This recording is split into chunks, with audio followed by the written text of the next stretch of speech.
يا ابني مش عيب خالص ان انت بتلبس ساعة مش ماركة او لبس زي ما بيقولوا براند.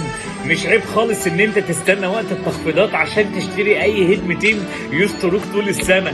ولا عيب ان انت يبقى عندك طقمين ثلاثة بتغسل واحد وتلبس الاثنين على ما التاني ينشف. مش عيب خالص. مش عيب ان انت تكون ما بتركبش تاكسي او حتى ما معكش عربية. مش عيب ان انت تكون بتتشعبط في ميكروباص او مستني ميعاد اتوبيس.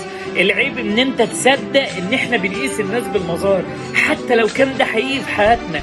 مهما كان قيمتك قدام الناس باحترامك وباخلاقك، قيمتك قدام الناس الحقيقيه باثرك في وسط الناس، قيمتك من لسانك اللي انت بتتكلم بيه مع الناس. مليون واحد بيبان قدامنا في مظهر كويس وهو من جوه ممكن يكون فاضي، بيلبس مليون براند لكن هو من جواه ناقص حاجات كتير قوي. اوعى تنكسف من حياتك، من بيتك البسيط، من اللبس اللي عندك اللي بتغير فيه وما عندكش غيره، ولا من راتبك اللي على قد ايدك، ولا شعبطه الميكروباص. شعبطه الميكروباص وركوب الاتوبيس خلق مليون بني ادم بنفتخر بيهم النهارده.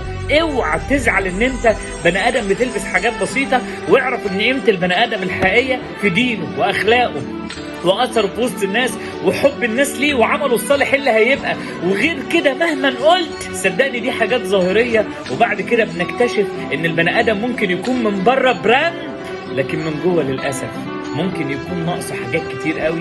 مش عيب انك تعيش بني ادم عادي، قمه فخرك انك تبقى عادي.